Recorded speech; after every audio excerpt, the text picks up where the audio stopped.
বছরের তরুণ হযরতে আব্দুল্লাহ জুলবাজাদাইন শাহাদাতের তামান্না করে রিসালাতে মাহবের কাছে দাঁড়িয়েছেন। হুজুর বললেন, একটা গাছের বাকল নিয়ে আসো। একজন একটা বাকল নিয়ে এলো।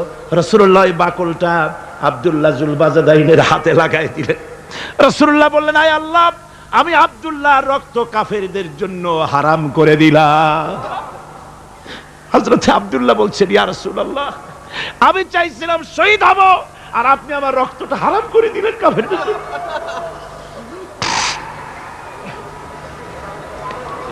আল্লাহর নবী বলেন, আব্দুল্লাহ রে, কোনো চিন্তা করো না, তোমার মৃত্যু যদি জ্বরেও হয় আল্লাহ রাব্বুল আলামিন তোমার শাহাদাতের দরজা দিয়ে দিবেন।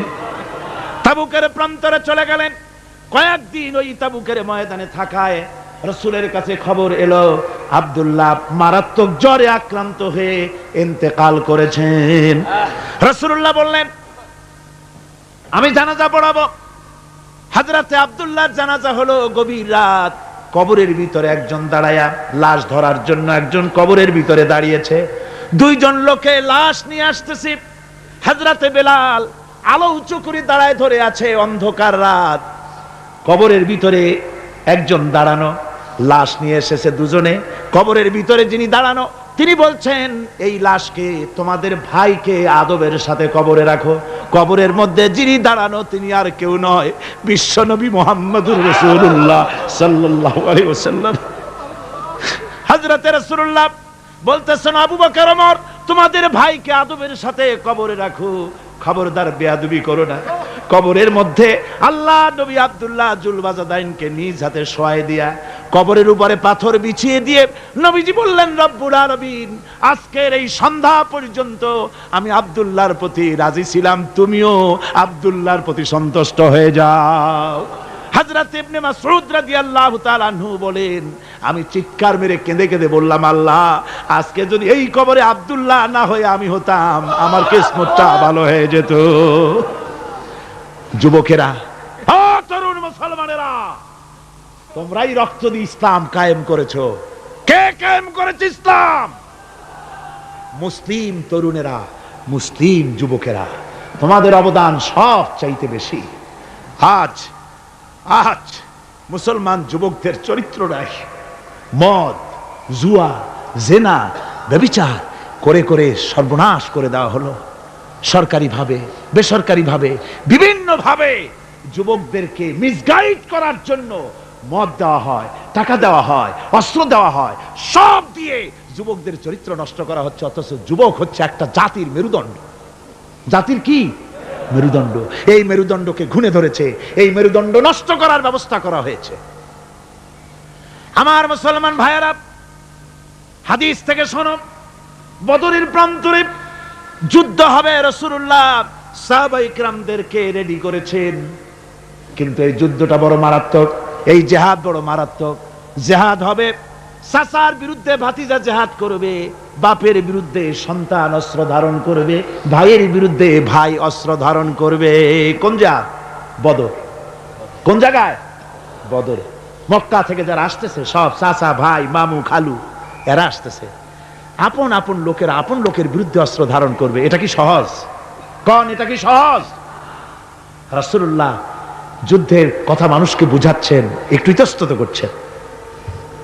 হযরত রাসূল পাক সাল্লাল্লাহু আলাইহি ওয়াসাল্লাম যুদ্ধের কথা সাহাবায়ে কিরামদের সামনে পেশ করতেছেন আর একটু ইতস্তত করতেছেন। এই কঠিন যুদ্ধে সাহাবীরা কিভাবে মেনে নেবে? রাসূলের মনের অবস্থা বুঝতে পেরে হযরত মিকদাদ রাদিয়াল্লাহু তাআলা আনহু, বর্ষিয়ান সাহাবী, তিনি দাঁড়ায় গেলেন। তিনি দাঁড়ায় বলছেন, ইমদি বিনা ইয়া রাসূলুল্লাহ হাইসু মা তাশা। হে রাসূল, আপনি আমাদেরকে নিয়ে চলুন, আল্লাহ যেদিকে আপনাকে যেতে বলে, হাইসু মা তাশা আয় হাইসু মা আমারাকাল্লাহ, যেদিকে আল্লাহ আপনাকে যেতে বলেন আমাদেরকে নিয়ে আপনি সেদিকে চলেন। ইন্না লা নাকুলু লাকা কামা ক্বালা বানু ইসরাঈল লিমূসা আলাইহিস সালাম, ইযহাব আনতা ওয়া রাব্বুকা ফাকাতিলা ইন্না হাহুনা কাঈদুন। আমরা মুসা আলাইহিস সালামের উম্মতের মতো বলবো না যে, হে মুসা, তুমি আর জিবরাইল আর তোমার আল্লাহ যুদ্ধ করো, আমরা ঘরে বসে আরাম করি। এ কথা আমরা বলবো না হুজুর। বাল ইযহাব আনতা আনতা ওয়া রাব্বুকা ফাকাতিলা ইন্না মাআকুমা মুকাতিলুন। হে রাসূল, বরং আমরা বলবো আপনি যুদ্ধ করুন, আপনি আমাদের নিয়ে চলুন, আমরা লড়বো আপনার সাথে কাফেরদের বিরুদ্ধে, ততক্ষণ পর্যন্ত লড়বো মা দামাত আইনুম মিন্না তাতাররাফ। ও রাসূল, যতক্ষণ আমাদের চোখের একটা পাতাও নড়ে ততক্ষণ আপনার সাথে আমরা লড়বো। সুবহানাল্লাহ। মানে জীবন যতক্ষণ আছে আপনার সাথী হয়ে কাফেরদের বিরুদ্ধে লড়তে থাকবো। হুজুর খুব খুশি হয়ে গেল। হুজুর কি হলেন? দারুণ খুশি হয়ে গেল। আল্লাহর নবী খুশি হয়ে বললেন, ও সাহাবীরা, তোমাদের মানসিক অবস্থা যখন এই কুবু বিনা ইলা জান্নাতিন, জান্নাতুন আরদুহা কারদিস সামাওয়াতি ওয়াল আরদ। ও সাহাবীরা, তোমাদের মানসিকতা যখন এমন, তখন আমার সাথে তোমরা দাঁড়াও, আমার সাথে ওঠো, আমার সাথে চলো জান্নাতের দিকে। রাসূলুল্লাহ বলছেন, আমার সাথে চলো বেহেশতে। কোন বেহেশত? এমন বেহেশত যে বেহেশতের বিশালতার প্রশস্ততা ওই বিশাল আকাশ আর জমিনের চাইতেও বেশি। এই বিরাট জান্নাতের দিকে চলো আমার সাথে। ফাকামা উমাইর বিন হামান ওয়া কানা ইয়াকুলুত তামার। যুবকেরা, তোমাদের মতো তরুণ, তোমাদের মতো এক যুবক যার নাম উমাইর, তিনি দাঁড়িয়ে গেলেন, হাতে ছিল খোরমা, খোরমা খাচ্ছিল। দেখেন না, বক্তৃতা হয় মাঠে, ওয়াজ নসিহত হয়, আর যুবকেরা দাঁড়ায় দাঁড়ায় বাদাম খায়, হয় না? ওই সাহাবী ওই সময় তো বাদাম টাদাম হয়তো পায় নাই, খোরমা খাচ্ছে, খোরমা চাবাচ্ছে, বিচি ফালায় দিতেছে, আর এইভাবে খাচ্ছে আর হুজুরের কথা শুনছে। হুজুরের কথা শুনে উমাইর বলছেন, বাহ বাহ। এটা একটি আঞ্চলিক শব্দ, এর অর্থ হচ্ছে আয়মা আযমাহু ওয়া মা আহসানাহু। হে রাসূল, আপনি কত সুন্দর কথা বললেন, আপনি কি বিশাল কথা বলেছেন, কত বড় কথা বলেছেন। জিহাদ করলে, জান দিলে এমন বেহেশত পাবো, জান্নাতুন আরদুহা কারদিস সামাওয়াতি ওয়াল আরদ, যে বেহেশতটা হবে ওই বিশাল আকাশের চাইতেও বিস্তীর্ণ, এমন বেহেশত পাবো।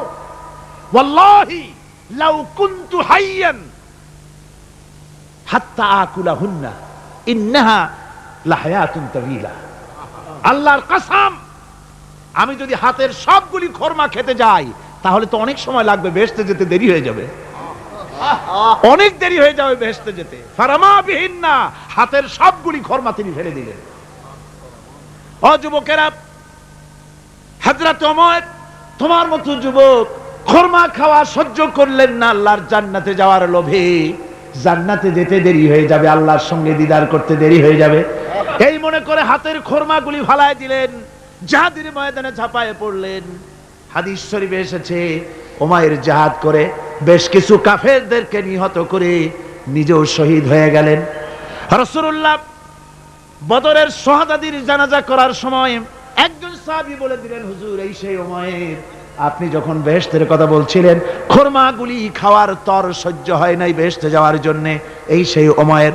আল্লাহর নবী উমাইরের কাছে দাঁড়ায় আঙ্গুল দিয়ে তার শরীরের দিকে দেখায় বললেন, ইন্নাকা মিন আহলিহা।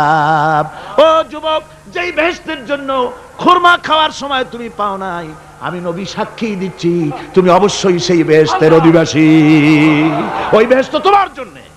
সুবহানাল্লাহ। আমার ভাইরা, কিয়ামতের দিন এই জান্নাত আল্লাহ রাব্বুল আলামিন দান করবেন ওই সব লোকদের জন্য যারা জান দিবে, মাল দিবে, রক্ত দিবে আল্লাহর দ্বীনের জন্য। কিসের জন্য? আল্লাহর দ্বীন কায়েমের জন্য। যারা জান মাল ওয়াকফ করে দেবে, জীবনকে উৎসর্গ করে দেবে, তাদের জন্য আল্লাহ পাক এই বিরাট নিয়ামত রেখেছেন।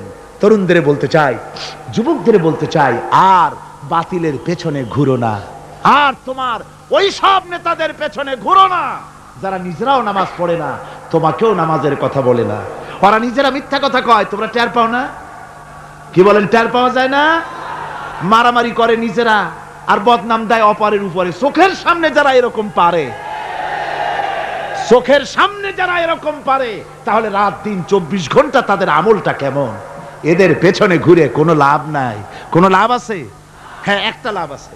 সেই লাভটা হচ্ছে টাটকা কিছু সুখ পেতে পারো, কিছু মদের টাকা, কিছু হোটেলের টাকা, কিছু পরের মেয়ে নিয়ে ঘোরার টাকা, কিছু ভ্রমণের টাকা, কিছু অস্ত্রপাতি, কিছু ত্রাস সৃষ্টি করা।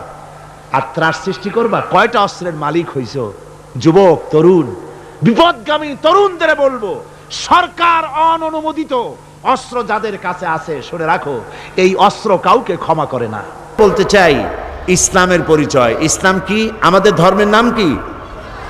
বলো সবাই, ইসলাম।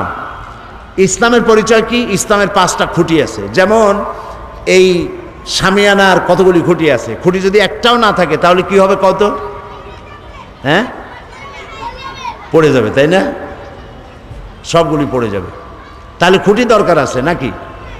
একটা তাবু টানাতে কয়টা খুঁটি লাগে? তাবু না, 5টা খুঁটি লাগে।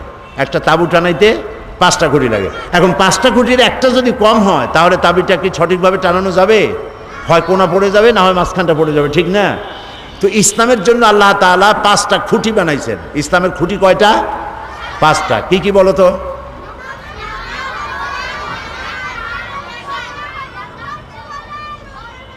চারটে হয়ে গেছে। কালেমা দিয়ে এখান থেকে আসছে কলেমা। তুমি তো গান গাইছিলে না? সুন্দর গাইছো তো। কালেমা, নামাজ, রোজা, হজ, যাকাত, এই 5টা। এই 5টার একটা কম থাকলে হবে না, 5টাই লাগবে। এটা হলো ইসলামের পরিচয়। এই 5টি স্তম্ভ ইসলামের। ইসলাম হলো একটি আদর্শের নাম, যে আদর্শ অনুযায়ী আমাদের চলতে হবে, এবং সেই আদর্শ অনুযায়ী কিভাবে চলতে হবে তাই কোরআন শরীফে বলা আছে। এটার নাম কি? বলো, এটার নাম কি? এই কোরআন শরীফে যা লেখা আছে কথাগুলি কার? সবাই বলো। এতে কোনো সন্দেহ আছে? বলো সুবহানাল্লাহ। এতে কোনো সন্দেহ নাই যে সবগুলি কথা আল্লাহ। এই কোরআনের মধ্যে আল্লাহ তাআলা সব বলেছেন। আমরা কি খাবো কি খাবো না, আমরা কি সব খাইতে পারি? বলো, সব খাইতে পারি? আমরা গরু খাইতে পারি, কিন্তু আর একটা পশু খাইতে পারি না। ওইটার নাম কি? ও, তাও তো তোমরা জানো। গরু, ছাগল, মুরগি খাওয়া যাবে, শুয়োর খাওয়া যাবে না। কে হারাম করেছে? কোন জায়গায় বলেছে? কোরআন শরীফ বলেছে। আল্লাহ তাআলা পানি, দুধ, মিষ্টি, মধু সব লিকুইড খাওয়া জায়েজ করেছেন এগুলি, কিন্তু মদ এবং শরাব এগুলি খাওয়া নিষেধ করেছেন। কোথায় আছে? কোরআন শরীফ আছে। কাজে আমাদের মুখ আছে বলে জম্মের সাবান চাবাইতে পারবো না, যা খুশি তাই খাইতে পারবো না, যা খুশি তাই বলতে পারবো না, যা খুশি তাই করতে পারবো না। তাহলে আমাদের কাজ, কথা, খাওয়া দাওয়া, চলা ফেরা, ওঠা বসা সব কন্ট্রোল করে কে? কোরআন। এই কোরআন এবং হাদিস। কোরআন আর হাদিস। কোরআন হলো আল্লাহর, হাদিস কার? মাশাআল্লাহ, হাদিস হলো রাসূলের। তো কোরআন এবং হাদিস মেনে আমাদের চলতে হবে। তাহলে কি হবে? আমাদের জন্য একটা পরকাল আছে। একটা কি কাল আছে বলো? কাল কয়টা? জগৎ কয়টা? 2টা। একটা হলো ইহজগৎ আর একটা পরজগৎ। আমাদের সকলকে পরজগতে উঠতে হবে। সেটার নাম কিয়ামত, সেটার নাম আখেরাত। ওই আখেরাতে আমাদের এই জীবনের সব কিছুর জবাব দিতে হবে আল্লাহর দরবারে। এ কথা মনে থাকবে তোমাদের? এই জন্য আখেরাত সম্পর্কে জ্ঞান অর্জন করতে হবে। আর নামাজ রোজা করতে হবে আল্লাহর হুকুম মেনে। এই বয়সেই, যদিও তোমাদের উপরে নামাজ ফরজ হয় নাই, কিন্তু নামাজ পড়ায় তোমরা অভ্যস্ত হবে। তোমার মা বাপ যখন উজু করে নামাজ পড়ে, তুমিও উজু করে নামাজ কেমনে পড়ে তা শিখবে, এবং রোজা রাখার মতো বয়স একটু হলেই রোজা রাখা আরম্ভ করবে। মা বাবা, শিক্ষক সহ বড়দের কথা শুনবে, বড়দের সাথে বেয়াদবি করবে না। আর দুষ্টুমি পরিহার করতে হবে। সকল রকমের দুষ্টুমি বন্ধ করতে হবে। দুষ্ট ছেলেকে মানুষ কি ভালোবাসে? জবাব দাও, ভালোবাসে? বাসে না। দুষ্ট ছেলে, দুষ্ট মেয়ে লোকেরা বলেই বসে, এই ছেলে তুমি তো দারুণ দুষ্ট, এ মেয়েটা তো দারুণ দুষ্ট। এই কথা বললে কি ভালো লাগে? খারাপ লাগে না ভালো লাগে? সেই জন্য যাতে তোমাকে তোমার মা বাপ এবং তোমার আত্মীয় স্বজন যাতে বলে ছেলেটা খুব ভালো, মেয়েটা খুব ভালো, সেইভাবে তোমরা দুষ্টমি পরিহার করে নিজেদেরকে তৈরি করবে। এখানে নবী করিম সাল্লাল্লাহু আলাইহি সাল্লাম বলেছেন, আল মারউ মা'a মান আহাব্বা, প্রত্যেকেই যে যাকে ভালোবাসে তার সাথে তার হাসর হবে। তুমি যদি দুষ্ট ছেলের সাথে ভালোবাসা করো, বন্ধুত্ব করো, ওর সাথে তোমার হাসর হবে। কোনো অমুসলিমদের সাথে যদি তুমি, তোমার চালচলন যদি তাদের মতো হয়, তো ওদের সাথে তোমার হাসর হবে। এই জন্য বন্ধু নির্বাচনে ভুল করবা না। ভালো ভালো বন্ধু বানাবে। মেয়েরা বন্ধু বানাবে, মেয়েরা শোনো, তোমরা বন্ধু বানাবে ওই সব মেয়েদেরকে যারা স্কার্ফ পরে তোমার মতো, তোমাদের মতো ভালো জামা কাপড় পরে হাত পাও ঢেকে ঢুকে চলে, ওদের সাথে বন্ধুত্ব করবে। যেসব মেয়েরা মাথার চুল ফালায় দিয়া তারপরে এই ছেলেদের সাথে মিশে বেড়ায়, যাদেরকে অন্যান্য লোকেরা খারাপ বলে, এইসব মেয়েদের সাথে বন্ধুত্ব করবে না, তাদেরকে ভালো পথে ডাকতে চেষ্টা করবে। আর ছেলেরাও যেগুলি মাস্তান, দুষ্টামি করে, বদমাশি করে, ওদের সাথে মিশবে না। নবী করিম সাল্লাল্লাহু আলাইহি ওয়াসাল্লাম বলেছেন, আল মুসলিমু মান সালামা আল মুসলিমুন মিন লিসানিহি ওয়া ইয়াদি। বুখারী মুসলিমের হাদিস। রাসূলুল্লাহ বলেছেন, মুসলমান হলো সেই ব্যক্তি, আমরা কি বলো তো মুসলমান, বলো আমরা কি? ভালো মুসলমান সেই যে যার হাতগুলি ভালো কাজ করে, যার হাতের হাত দিয়ে অন্য মুসলমান নিরাপদ থাকে, যার মুখ দিয়া অন্য মানুষ নিরাপদ থাকে, সেই হলো ভালো মুসলমান। এই জন্য ভালো আচরণ করতে হবে সব সময়। রাসূলুল্লাহ আরো বলেছেন, ইত্তাকিল্লাহ হাইসুমা কুন্ত, তুমি যেখানে যখন থাকো আল্লাহরে ভয় করো। মিথ্যা কথা বলবো না আল্লাহরে ভয় করে, দুষ্টামি করবো না আল্লাহরে ভয় করে, আল্লাহর ভয় মনের মধ্যে রাখতে হবে সব জায়গায়। আর বলতে আর রাসূলুল্লাহ বলেছেন, আফশুস সালাম তাদখুলুল জান্নাতা বিসসালাম।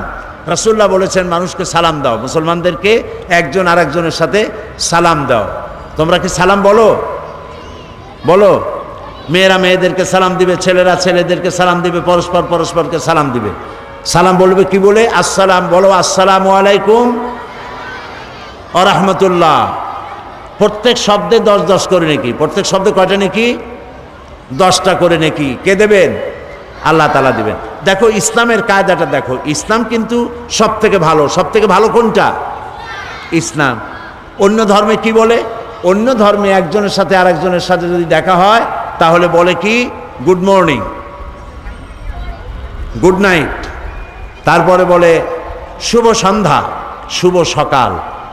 এটার সাথে কিন্তু বাস্তবতার মিল নাই। মনে করো রাতের বেলায় খুব তুফান শুরু হয়েছে। তুফান বোঝো তো কি? ঝড়। তুফান মানে ঝড়। তুফান শুরু হলো, গাছপালা ভাঙতেছে, বাড়িঘর ভাঙতেছে। এই সময় যদি কেউ এসে তোমার সামনে বলে গুড নাইট, থাপড়াইতে ইচ্ছা করবে না যে আজকের এটা তো ব্যাড নাইট? বাড়িঘর ভাঙতেছে, গরু মরতেছে, মানুষ মরতেছে, আর তোমরা কও গুড নাইট। আবার মনে করো সকালবেলায় কারো বাবা মারা গেছে, শুনতেছো কথা? সকালবেলায় কারো বাবা মারা গেছে অথবা মা মারা গেছে, লোকটা কাঁদতেছে। ওই সময় এসে যদি কেউ বলে গুড মর্নিং, থাপড়ায় নাক উড়াই দিতে ইচ্ছা করবে না যে বেটা আমার জীবনে এই ধরনের ব্যাড মর্নিং জীবনেই আসে নাই, আমার কাছে বাপ মরিয়া তুমি কও গুড মর্নিং। তাহলে পৃথিবীর অন্যান্য মানুষেরা যেভাবে বলে এগুলোর মধ্যে কোনো সায়েন্টিফিক, যুক্তিসঙ্গত, বিজ্ঞানসম্মত কিছুই নাই। ইসলাম ঝড়ের মধ্যে হোক, তুফানে হোক, মা মরলে হোক, বাবা মরলে হোক, রাইতে হোক, দিনে হোক, যখন দেখা হবে বলবে আসসালামু আলাইকুম ওয়া রাহমাতুল্লাহ, তোমার উপর আল্লাহর রহমত নাজিল হোক, শান্তি হোক। এটা খারাপ না ভালো? আজকের থেকে যখনই ঘরে যাবা, মায়ের সাথে দেখা হবে বলবে আসসালামু আলাইকুম। মনে থাকবে? কথা না করলে তো বুঝি না। মনে থাকবে? বাবার সাথে দেখা হলে কি বলবা? শিক্ষকের সাথে দেখা হবে কি বলবা? মাশাআল্লাহ। তারপরে হ্যান্ডশেক করবা, মুসাফা। এটা কি? মুসাফা। এই মুসাফা করার সময় অনেকে হাত ধরিয়া এইরকম ঝাঁকাঝাঁকি করতে থাকে। তাদের ধারণা যত ঝাঁকি তত নেকি। এটা কিন্তু ঠিক না। ঝাঁকাঝাঁকি করা যাবে না। হাত দিয়ে ধরবা শুধু, আর বলবা ইয়াগফিরুল্লাহু লি ওয়া লাকুম, আল্লাহ আমারও মাফ করুক, তোমারেও। সুবহানাল্লাহ। এটি হলো ইসলামী আদর্শ, ইসলামের চরিত্র। সেই জন্য একজন আরেকজনকে দেখা হবে, তোমরা সালাম দিবে। আর রাসূলুল্লাহ বলেছেন লা তাকুলু বিশিমাল ফাইন্নাশ শায়তানা ইয়াকুলু বিশিমাল। রাসূলুল্লাহ বলেছেন বাম হাতে খাইও না, কারণ বাম হাতে খায় কে? এই 2-3 জনে কইল শয়তান। জোরে কও না সবাইকে। শয়তানে খায় বাম হাতে। কাজী তোমরা কার অনুসরণ করবে, শয়তানের না আল্লাহ রসুলের? আল্লাহ রসুল বলছেন কি বাম হাতে খাওয়া যাবে না। যারে বাম খাইতে দেখো, অনেকে আছে বাম হাতে চা নিয়ে চা খায় বাম হাত দিয়ে, আছেন এরকম? এরকম বাম হাতে চা খাওয়া যাবে না। কোনো জিনিসই বাম হাতে খাওয়া যাবে না। তুমি যা কিছু ধরবা, কারো কাছ থেকে নিতে যাইবা আর খেতে যাইবে, সব ব্যাপারে ডান হাত আগে যাবে। কোন হাত আগে যাবে? মনে থাকবে? এই কাজগুলি যদি করো তাহলে তোমরা সঠিক মুসলমান হতে পারবে, মা বাপের অনুগত হতে পারবে। এখানেও শান্তি পাবে, পরজগতেও শান্তি পাবে। আমি তোমাদেরকে আমার অন্তরের অন্তঃস্থল থেকে মোবারকবাদ জানাই। এখন বলবো, তোমরা যে বলছিলে যে আমাদের ব্যাপারে কোনো বই আছে কিনা, তোমাদের ব্যাপারে ছোট ছোট অনেক সুন্দর সুন্দর বই আছে। আমাদের দেশে পড়ানো হয় অতে অজগর, আতে আম, কতে কি, কতে কুকুরুতুকু, আর খতে খগেন, এরকমের বিভিন্ন কথা পড়ানো হয়। কিন্তু যদি বলা হয় মুসলমানকে যে অতে অজু করো, আতে কি আল্লাহর নাম করো, তো এইভাবে করে প্রত্যেকটা অক্ষর পড়ে পড়ে যদি ইসলামের সাথে সম্পৃক্ত হয়, বাচ্চা অবস্থা থেকে বাচ্চারা এটা শিখবে, ঠিক না? সেই জন্য বাংলাদেশের একজন নাম করা কবি আসাদ বিন হাফিজ, একজন নাম করা ছড়াকার, তার লেখা অনেকগুলি বই আছে। এই বইগুলি প্রীতি প্রকাশন, এই বইগুলি ঢাকা থেকে এসেছে। যেমন সব তোমাদের জন্য মজার মজার ছড়া লেখা। একটি বই আছে আলোর পথে এসো, নতুন পৃথিবীর স্বপ্ন, আল্লাহ মহান, কারবলা কাহিনী, হরফ নিয়ে ছড়া। এই যেমন আছে অতে উজু করে পড়তে যাও, অভাবীকে অন্ন দাও, আতে আলেম ছড়ান দিনের আলো, আল্লাহ তাদের বাসেন ভালো। কি বলেন, খুব সুন্দর না? যাওয়ার সময় তোমরা এই ছোট ছোট বইগুলি ওইখান থেকে কিনে নিয়ে যেও, তাহলে ইসলাম সম্পর্কে তোমরা জানতে পারবে। কবি আসাদ বিন হাফিজের লেখা এরকম অনেক ছড়ার বই আছে, মজার মজার ছড়া। বাচ্চারা ছড়া খুব পছন্দ করে, তাই না? তা তোমরা ওখান থেকে যাওয়ার সময়, তোমরা যখন যাবে, বইয়ের দোকানগুলি সব খোলা আছে, ওখান থেকে ছোট্ট ছোট্ট মজার মজার ছড়ার বইগুলি কিনে নিয়ে যাবে। ওখান থেকে বইগুলি কিনে এগুলি পড়বে, মুখস্থ করবে। আর ক্যাসেটে অনেকে গান শোনে, গান শোনার অভ্যাস অনেকের আছে। ওই সব গান শোনা উচিত যে সব গান আত্মার খোরাক যোগায়। এজন্য সাইমুম শিল্পী গোষ্ঠীর শিশুদের জন্য ছোট্ট ছোট্ট গান আছে, সেই গানগুলি তোমরা নিবে, নিজেদের জীবনকে সুন্দর করতে পারবে। তোমরা অনেক প্রশ্ন লিখে পাঠিয়েছ জবাব পাওয়ার জন্য। যতটা সম্ভব আমি তোমাদেরকে তোমাদের লিখিত প্রশ্নের জবাব দেব ইনশাআল্লাহ। এক ছোট্ট মেয়ে প্রশ্ন করেছে, নাম সাবরিনা সুলতানা। তার প্রশ্ন হলো, ইসরায়েলি শিশু মারলে জাতিসংঘ ও বিশ্ব নেতৃবৃন্দ যেভাবে নিন্দা প্রতিবাদ জানায়, ফিলিস্তিনি শিশু মারলে সেইরূপ প্রতিবাদ জানায় না কেন? অথচ আমরা বইতে পড়েছি জাতিসংঘ নিরপেক্ষ। এই প্রশ্ন যে করেছে তাকে কে বলবে শিশু? সে তো প্রশ্ন করেছে জ্ঞানী ব্যক্তিদের মতো। এই প্রশ্নটি যে করেছে, মর্নিং শোজ দ্য ডে, সকালবেলাই প্রমাণ করে যে দিনটা কেমন যাবে। কাজে এই ছেলেটির জন্য আমরা দোয়া করি, এই সুন্দর প্রশ্ন করার জন্য। আল্লাহ তাকে অনেক বড় জ্ঞানী বানায় দিন, মেয়েটিকে। তো প্রশ্ন করছে, ইসরায়েলি শিশু মারলে জাতিসংঘ বিশ্ব নেতৃবৃন্দ যেভাবে নিন্দা জানায়, ইসরায়েলি শিশু মারলে নিন্দা জানায় না কেন? এর কারণ হলো, ইসরায়েলি শিশুরা হচ্ছে ইহুদি আর প্যালেস্টাইনি শিশুরা হচ্ছে মুসলমান। তোমরা এটা বোধহয় জানো যে আমেরিকা একটা লিস্ট করেছে পৃথিবীতে সন্ত্রাসী রাষ্ট্র কোনগুলি, এর উপর একটা লিস্ট তৈরি করেছে। সেই লিস্টের মধ্যে ইরাকের নাম আছে, পাকিস্তানের নাম আছে, ইরানের নাম আছে, ইরিত্রিয়া আছে, সোমালিয়া আছে, সুদান আছে। কিন্তু যে রাষ্ট্রটি তৈরি হয়েছে সন্ত্রাসের মধ্য দিয়ে, সেই ইহুদি রাষ্ট্রের নাম, ইসরায়েলি রাষ্ট্রের নাম আমেরিকার সন্ত্রাসী লিস্টে নাই। এটা হলো একদেশদর্শী হওয়া। জাতিসংঘ যে ভূমিকা পালন করা উচিত ছিল পৃথিবীর সকল মানুষের জন্য নিরপেক্ষ ভূমিকা, সেই নিরপেক্ষ ভূমিকা পালন করতে সে ব্যর্থ হয়েছে। কারণ জাতিসংঘ হয়েছে এখন আমেরিকার হাতের পুতুল। হাতের পুতুল নিজে নাচে না কেউ নাচায়? বলো তো তোমরা, শিশুরা জবাব দাও। পুতুল কি নিজে নাচতে পারে না কেউ নাচায়? কেউ নাচায়। তো এটা একটি পুতুল জাতিসংঘ, আজ একে নাচাচ্ছে কেউ। কাজেই তোমরা বুঝতেই পারছো যে আমেরিকার হাতের পুতুল হলো জাতিসংঘ। এই জাতিসংঘ আজকে তার নিরপেক্ষতা হারিয়ে ফেলেছে। সেই জন্য একজন মুসলমান মারা গেলে তাদের কিছু আসা যায় না, কিন্তু মুসলমান ছাড়া অন্য জাতি মরলে তাহলে তাদের খুব লাগে। মোহাম্মদ রফিকুল ইসলাম, তার প্রশ্ন, সাইদি সাহেব আপনি কি ছোটবেলায় আমাদের মতো দুষ্টামি করতেন? মাদ্রাসা পলায়ন করতেন? স্কুল পলায়ন করতেন? আমি চাই আপনার মতো সাইদি মুফাসসির হতে। কিভাবে হব একটু দয়া করে বলবেন কি? ছোটদের প্রশ্ন যেমন হওয়া উচিত।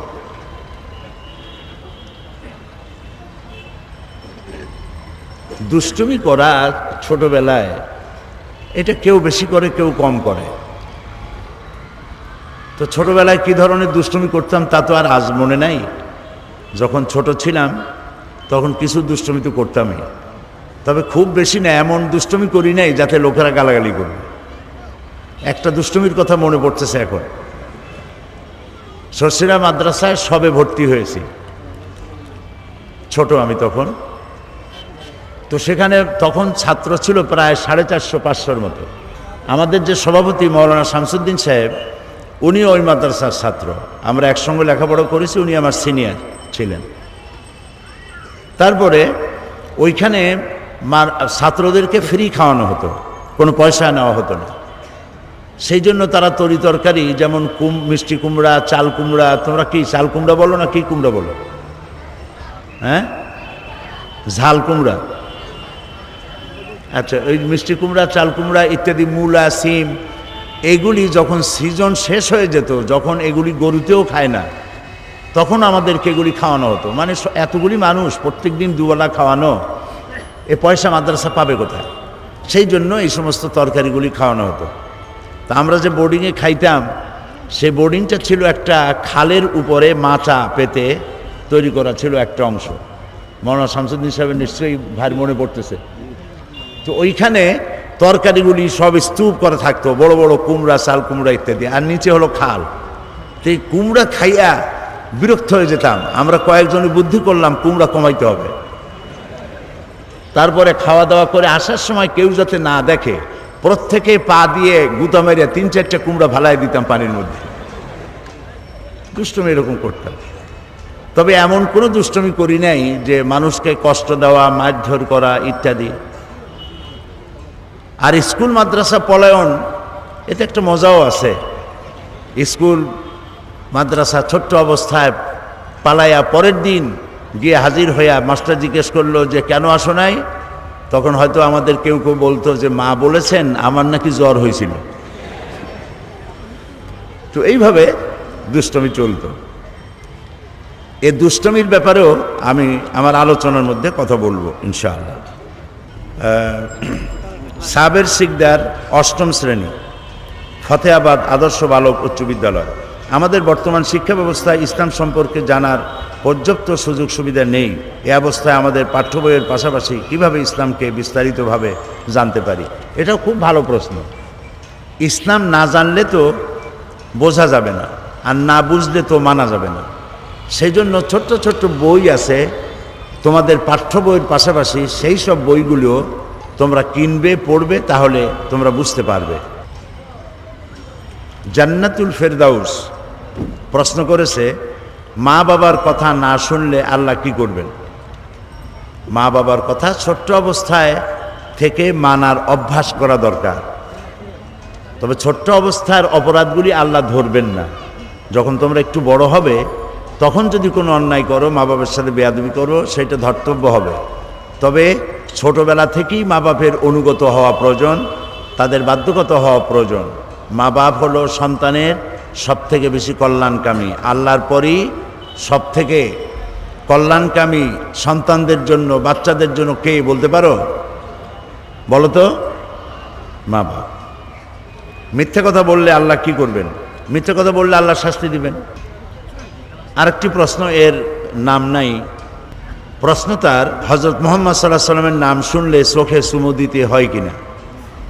না, এরকম কোনো হাদিস নাই যে নবী করিম সাল্লাল্লাহু আলাইহি ওয়াসাল্লামের নাম শুনলে পরে আঙ্গুলে চুমা দিয়া চোখে লাগাইতে হবে এমন কোনো হাদিস নাই।